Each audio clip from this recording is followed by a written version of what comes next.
जब किसी भी दो संख्या का इकाई अंक अगर सेम है तो उसे आसानी से चुटकियों में हल करना है मेरे भाई, अर्थात मिनट का प्रश्न सेकंडों में इसे कैसे हल करेंगे। अब यहां ध्यान दें, दोनों संख्या जिसका इकाई अंक अगर सेम हो तो सबसे पहले दोनों इकाई अंक को गुना करके एक अंक में लिखेंगे। तो यहां पर दोनों संख्या का इकाई अंक कितना है, 4 है, अर्थात इकाई अंक 4 वाले संख्या को गुना करने जा रहे हैं। तो जब दो संख्या का इकाई अंक अगर सेम है तो दोनों इकाई अंक को पहले आपस में गुना करेंगे, उसे एक अंक में लिखेंगे।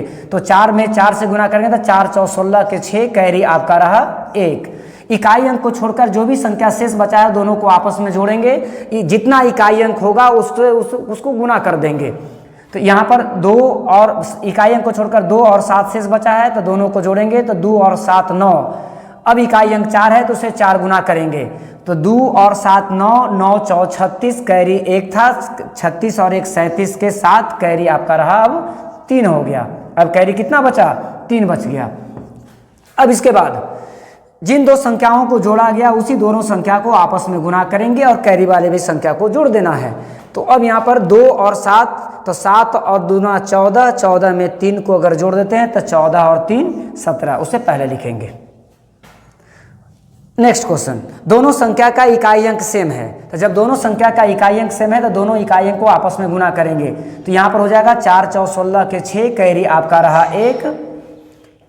इसके बाद इकाई अंक को छोड़कर जो भी संख्या शेष बचा है उसे इकाई अंक से गुना करेंगे। तो अब दोनों संख्या शेष 11, जो से इकाई अंक को छोड़कर 11 और 12 शेष बचा है, दोनों को आपस में जोड़ देंगे, हो जाएगा 23। अब उसे इकाई अंक से गुना करेंगे तो 23 चौ 92, कैरी 1 था तो 92 और 1 93 के 3, 93 के 3 लिख दिया गया, 9 को कैरी कर दिया गया। अब इसके बाद जिन संख्या को जोड़ा गया उसी संख्या को आपस में गुना करेंगे और कैरी वाली संख्या को भी उसमें जोड़ देना है और अंत में लिख देना है।